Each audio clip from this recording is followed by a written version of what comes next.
Версус со Горан Лалов. Версус на Канал 8, добро вечер. Ефикасна, деполитизирана, професионална и транспарентна администрација е целта на новите два закона за вработени во јавниот сектор и за административни службеници. Главни критериуми за влез во администрацијата ќе бидат компетенциите, а се воведува и нов модел за вработување на помали етнички заедници. Овие два закона се подготвуваат подолг временски период, а неодамна ги презентираше министерот за информатичко општество и администрација Иво Ивановски. Тој е вечерашен гостин во Версус. Добро вечер, добре дојдовте во емисијата. Добро вечер, благодарам. Министре, во сите извештаи на Европската комисија се даваат препораки да се намали гломазната администрација. Во таа ли насока се новите две законски решенија? Добро, препораките кои што доаѓаат од Европската унија, ние секако ги преследуваме со особено внимание. Правиме анализи на кои што проаѓаме со активни мерки за како да се надминат забелешките од Европската комисија. Во однос на администрацијата, овие два закони се надеваме дека ќе ги надминат забелешките кои што Европската комисија ги доставува во извештај за Република Македонија. Вие спомнавте во вашата најава, спремени се закони по европски терк. Можем да кажем и најголем дел од земјите од Европа немаат вакви закони. Ги припремавме повеќе години со странски експерти, со домашни експерти. По примери од најдобрите земји и надвор дел, тука беше Канада, Соединените американски држави, па се и до Нов Зеланд и Австралија, разгледувавме кои се најуспешните административни мерки кои што ги превзет тие земји, за да направиме на администрација која што пред се ќе биде услужно ориентирана кон граѓаните. Значи се знае дека тие работа за граѓаните, ќе биде деполитизирана, ќе биде професионална и ќе биде ефикасна. Нешто за кое што граѓаните постојано се жалат до нас и до владата, се разбира, за да ги осварат своите права. Колка е реално потребата од нови 1600 вработувања од редот на лица на социјално ранливи групи во јавната администрација во моментов? 1600 вработувањата кои што беа предложени и кои што сега се спроведуваат, беа направени токму во момент пред да се донесат овие закони. И во самата најава и председателот на владата Никола Груевски најави дека со овие два закони влезот во администрацијата ќе биде навистина предизвик за сите. И имајќи во предвид положбата во која што се наоѓаат голем број на семејства во Република Македонија, социјално загрижени семејства, одлучивме токму да направиме една ваква мерка, да ги вработиме пред да стапат во сила овие две закони. Но, дополнително тоа имајќи во предвид и антикризните мерки кои што ги имавме, каде што во најголем број на институции согласностите за нови вработувања беа минимални и покрај тоа што имаше потреба, чувствувавме дека можеме со овие 1600 вработувања граѓани кои што ќе се пријават да пополниме работни места кои што се неопходни за тие институции, а со тоа да се задоволат и потребите на тие граѓани. И тоа го правиме. Сите оние кои што влегоа во системот за вработување, ќе им биде доделен договор каде што тие ќе можат да го остварат своето право на вработување, ќе бидат прераспределени во институции кои што има потреба од таков кадар. По информациите кои што ние ги имаме добиено како ресор заложен за администрацијата во соработка со останатите институции, направена е сеопфатна анализа каде може секој еден врз база на своите компетенции, врз база на искуство што го има, да може да придонесе за таа институција, и тоа го спроведуваме успешно. Иако е социјална мерка, се тргнува од потребите на локалните администрации за нов кадар. Како ги извршите со оглед на тоа што дел од нив функционирале досега успешно без потреба од нов кадар, одеднаш да мора да абсорбираат десетици нови вработувања? И како што најавив, во минатото 2008 со антикризните мерки голем број на институции на некој начин кубуреа со кадар, затоа што не им беше дозволено вработување. Токму од тој аспект беше и прераспределбата од 2600. Имаме ние податоци, какви барања има до Министерство за финансии, какви барања има до Министерство за информатичко општество и администрација, или до останатите институции и врз база на тие барања ние направивме прераспределба на лицата. Значи барањата пред се доаѓа од нив.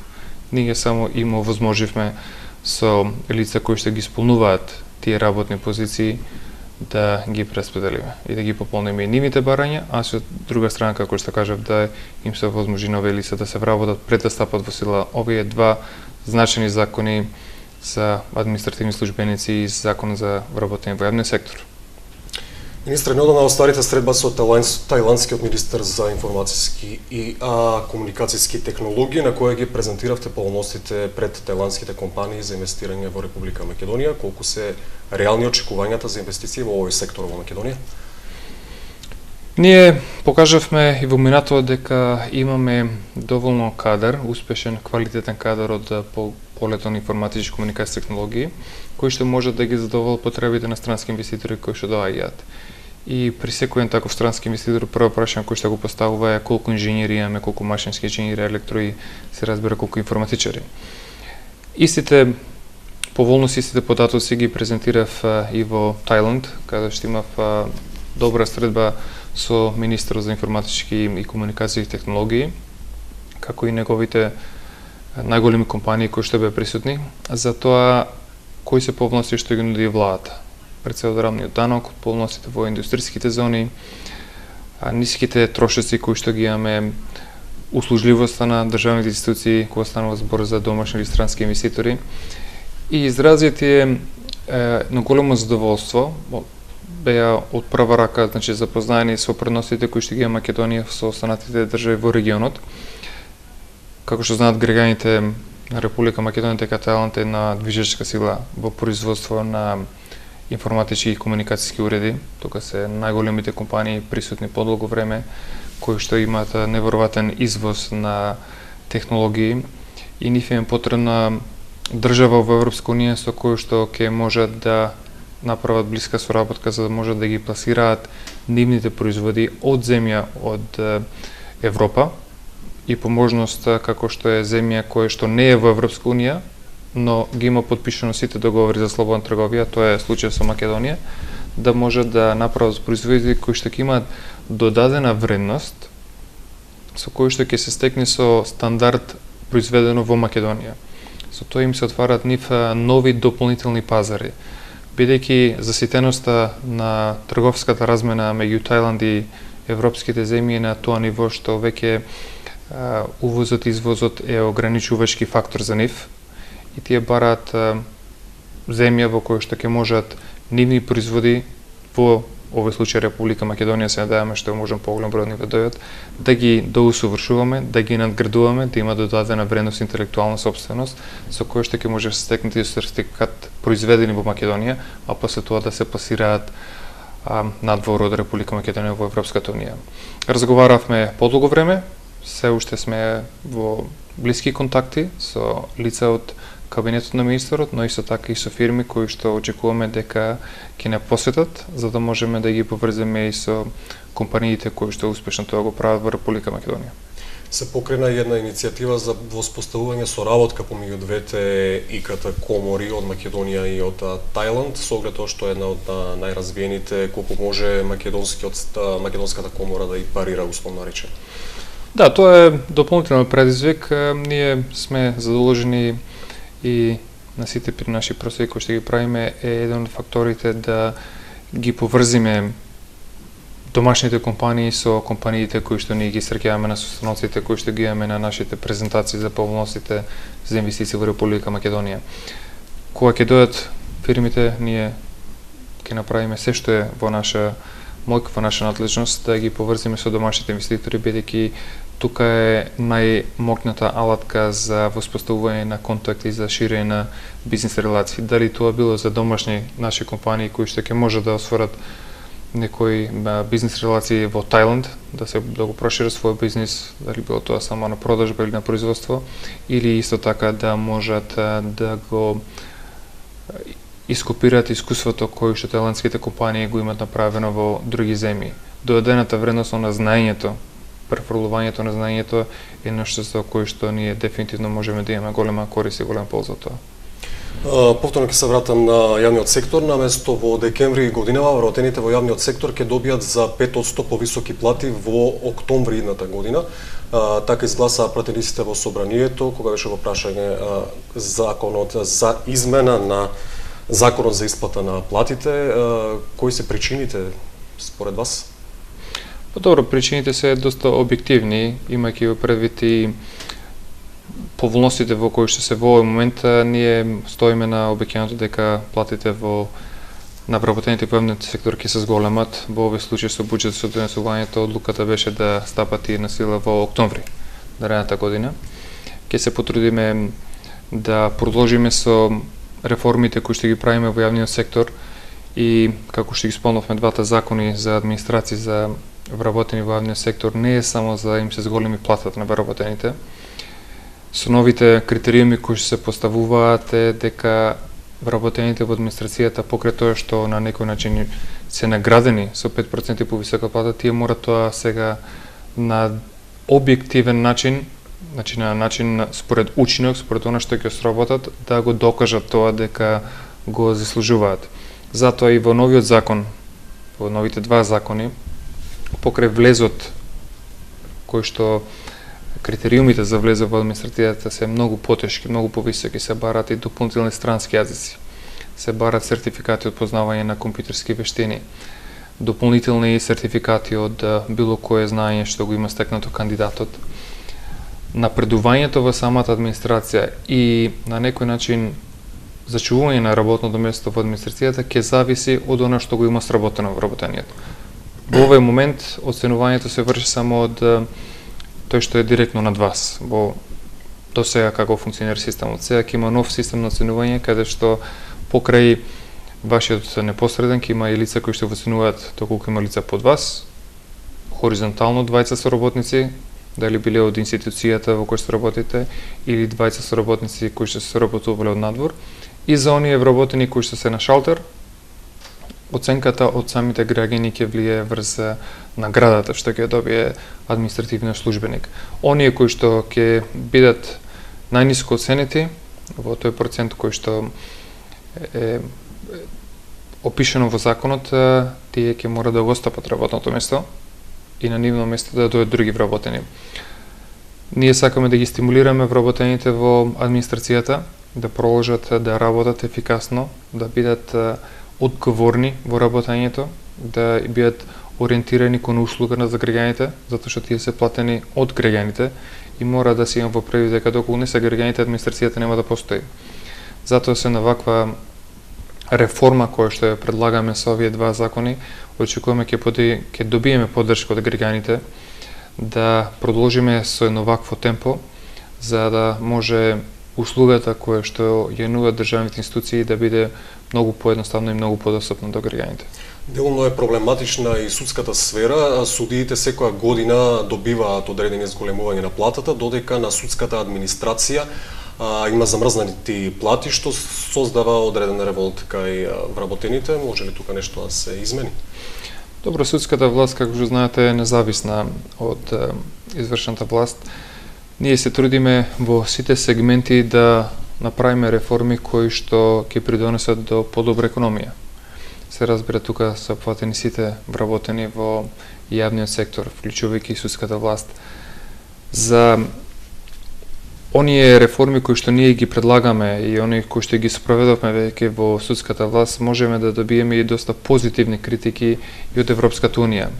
Дека се прават напори што е можно поголем број на предмети да се решат, ефикасно да бидат навремено решени, да нема голем број на жалби, тоа значи дека колку квалитетно се донесени решенијата. Доколку тоа се зголеми, се надевам дека ќе има и простор за дополнителни методи со кои што ќе се стимулираат сите вработени во судската власт, дали било тоа само администрацијата или било тоа самите суди и останатите во тој сектор. И Агенцијата за администрација преку оглас бара нови 200 државни 54 јавни службеници, односно работни места во труд и социјала, финансии, правда, здравство, животна средина, службата за заеднички и општи работи и така натаму. Дали во насока на подобрување на ефикасноста се и овие нови вработувања? Да, секако дека сите вработувања кои што се објавуваат во овој период е за се задоволат потребите на тие институции. Ние со воведувањето на мобилноста кој што имаме во Закон за државни службеници, Закон за јавни службеници, успеавме во голем број на институции, то над 700 вработени од една институција да ги превземеме во друга институција. Тоа значи оному каде што има суфицит, да можеме да ги превземеме вработените, да ги ставиме во институции каде што има дефицит. Но сепак ќе кажем поради антикризните мерки, остана голем број институции непополнети. Голем број на вработени во тие институции по природен одлив, дали било то пензионирање или по нивно барање, ги напуштија тие работни места и со реформите кои што ги спроведуваме во образованието беше донесена одлука дека треба да има и во секој училиште и логопеди, да има и психолози, да има дефектолози, нешто кое што досега само во мал број на образовни институции беа вработени. Со таква одлука што донесе владата по барање на граѓаните, значи од нашите теренски активности кои што ги имаме трибини со граѓаните, беше предложено дека е неопходно да се има и психолог и дефектолог.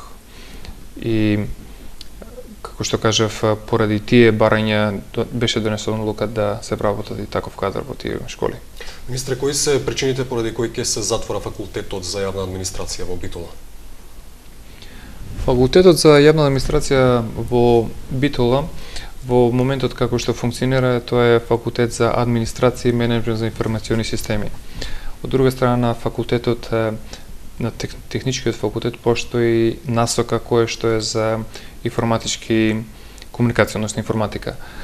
По една длабока анализа која што ја направи владата, имајќи во предвид бројот на дипломирани студенти од јавна администрација во тој регион, во Битола, кои што се уште немаат најдено работно место, имајќи во предвид и политиката која што ја водиме како влада за младите да останат во градовите каде што студирале, оном каде што живеат, да не доаѓаат сите во Скопје, со цел да се овозможи на тие градови да продолжат да живеат, да се развиваат, да развиваат фамилии.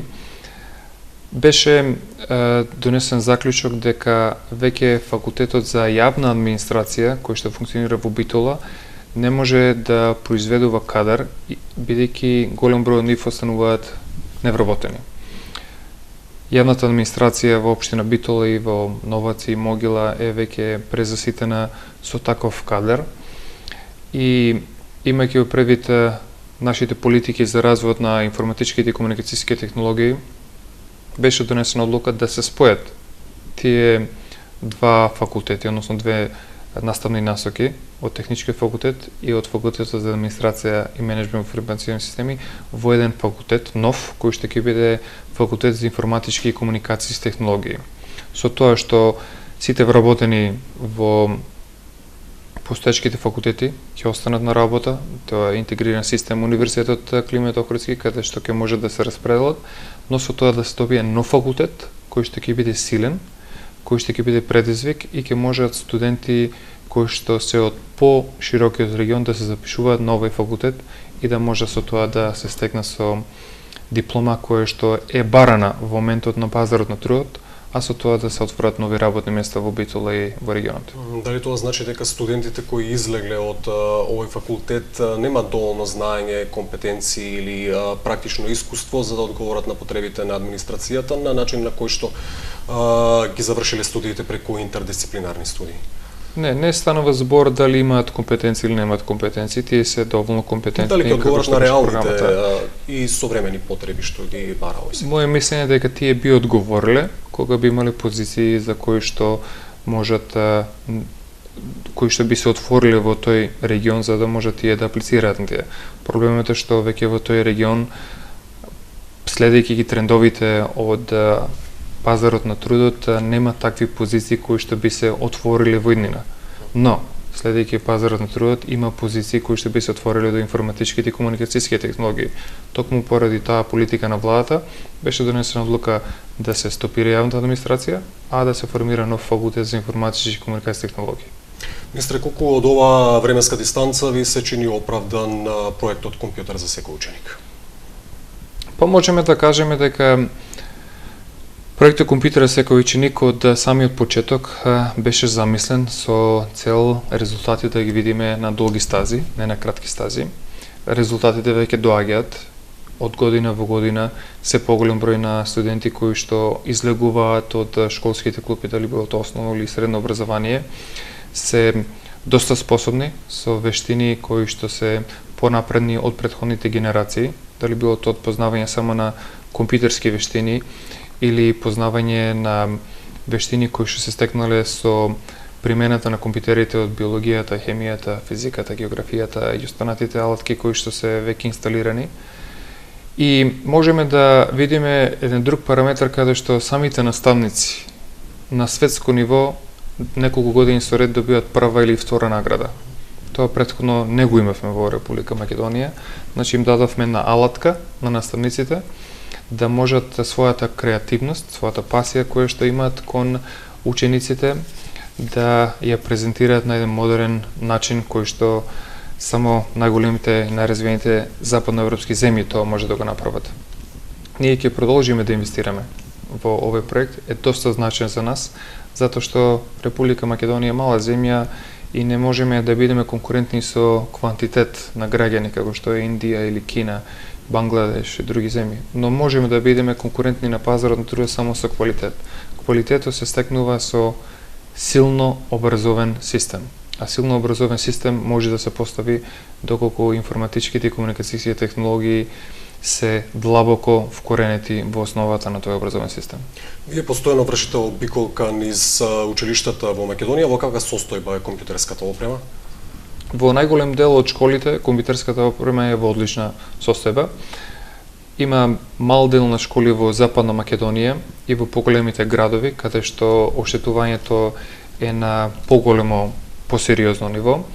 И тоа оштетување кое ќе земеше во предвид од на целата територија тие изнесува нека до 90%, но тоа се 7 до 8 школи од цела Република Македонија. Еве денеска бев во посета на Зрновци, на основната школа, каде што на огромно задоволство мое можев да видам дека опремата е скроз зачувана и е инсталирана од самиот почеток, постојано се користи и тоа го кажувам бидејќи ние следиме од самата централна локација колку се искористуваат апликациите кои што се на school.mk, електронскиот дневник, електронските учебници и други веб портали кои што се од отворен карактер за сите ученици.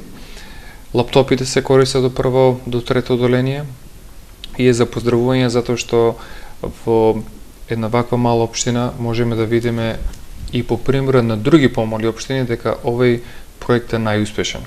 А мислам дека е најуспешен затоа што компјутерот во помалите општини го чувствуваат како многу поблизок. И бидејќи од самата природа на општината, во овој случај Зрновце, е навистина задоволство да се посети на ваква школа каде што после 5 години од инсталирана опрема, опремата е толку добро зачувана, а сепак се користи. И тоа е за поздравување и за самото раководство на школото, но пред се јас би ги поздравил тука родителите, затоа што домашната култура, домашното образование е она кое што има возможува на учениците кога ќе одат на настава да ги чуваат компјутерите, да не ги оштетуваат. Дали наставниците од повозрастната генерација успеа да се приспособат на новите образовни потреби откако претходно посетија и соодветни обуки? Да, секако дека за нив тоа на почеток беше малку потешко, но со оглед на времето, со обуките кои што ги спроведуваме континуирано, видео дека мора да се користат компјутерите, се поставија нови критериуми во Законот за образование, каде што 30% наставата мора да биде спроведена преку компјутери. Дополнително, постојано се поставуваат и нови тестови кои што се спроведуваат преку компјутерите, вклучувајќи го екстерното тестирање, и наставниците кои што беа од повозрастната категорија на почетокот, кои што има повеќе опструкции кон овој проект, веќе се вклучени активно во самиот систем и се трудат и тие што е можно повеќе наставата да ја спроведат. Се разбира дека секаде има исклучоци, но истото можеме да кажеме и за помладите наставници, дека има исклучоци кои што имаат одбивност. но нажалост тоа е само на штета на учениците, на никој друг. Министре, подолго време сте во овој ресор. Генерална оценка ваша ме интересира, дали Македонија може да одговори на современите информацијски комуникацијски предизвици, имајќи предвид инфраструктурата, културолошките навики, степенот на образование и така натаму. Па јас можам само да кажам, светските извештаи што кажуваат за Република Македонија дека од година во година се повеќе и повеќе напредуваме во информатичкото општество. Ние сме сега и прва земја во регионов кој што преку ноќ направивме аналогно исклучување на телевизиски сигнали, вклучување на дигиталниот сигнал, каде што локалните телевизии прераснаа во регионални телевизии или пак преку кабелски оператор покриваат поголема територија. Дополнително од оваа недела веќе започна да функционира и 4G операторот, тоа е T-Mobile. Доделивме 3 лиценци за 4G, наредна година првиот квартал треба и VP1 да го направи. Тоа е во овој момент врвот на технологијата која што нуди. Да имате 4G оператор, во Македонија ги имаме 3. Мал број на земји може да каже дека сите оператори кои што ги имаат 4G технологија. Тоа го направивме со добра политика на владата и со ова очекуваме дека уште повеќе граѓани ќе се приклучат на дигиталниот свет. Моментално статистиката покажува дека над 62% од граѓаните поседуваат компјутери во домаќинствата, над 54% се поврзан интернет, но кога ќе земе во предвид дека секој ден мобилен уред е поврзан интернет. И тоа, најголем дел од нив се на широкопојасен интернет, кој што е доста значаен за напредокот на економијата, дали било преку 3G, а од ова недела ќе можат граѓаните и преку 4G да се поврзат. Тоа е врвот во овој момент. Продолжуваме со политиката за да се инсталира што е можно повеќе оптички влакна до домаќинствата, високите згради, приватниот сектор, затоа што во инсталацијата на оптички влакна веќе ограничувањето на брзината на интернетот не постои. Што повеќе пуштите побрз интернет, толку брзо ќе користите. А статистички се покажува дека проширувањето на интернет мрежата на широкопојасен интернет на 10% придонесува до бруто домашен производ да порасне до 1,3%, тоа е од Светска банка. Ние како држава ги имаме исполнето скоро сите критериуми кои што ги имаме поставено и Светската комисија која што е под Обединените нации под интернационалната телекомуникацијска заедница, тоа е Комисијата за широкопојасен интернет и дигитален развој, каде што и јас сум еден од тие комесари како представник на Република Македонија. 4 критериуми, ние сите 4 ги имаме одамна направено.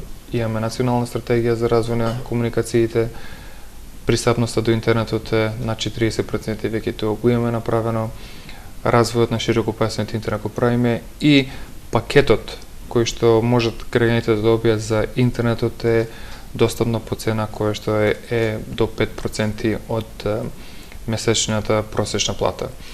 Ќе продолжиме да инвестираме во ово поглавје затоа што мислиме дека и сме убедени широкопојасниот интернет, информатиката ќе придонесе многу и во здравството, во образованието, веќе разговаравме, во културата, во социјалната политика и од тој аспект и во Кочани кој што функционира интернет клубот можеме да видиме дека се повеќе граѓани го посетуваат и на бесплатните обуки кои што ги спроведуваме од време на време, интересот од повозрастните категории е се поголем. Тоа е за нас најзначајното, бидејќи младите генерации веќе се поврзани на дигиталниот свет, но им овозможуваме и на повозрастни генерации да се поврзат, за да можат да читат новини, да се конектираат со своите блиски ширум светот кои што се надвор од територијата на Република Македонија и да можат и тие да искористат со своите вештини, со своите знаења да придонесат до развојот на информатичкото општество во Република Македонија. Јас ви благодарам за учеството во Версус на Канал 8. Благодарам на поканата и поздрав до гледачите на Канал 8 и гледачите на емисијата на Версус.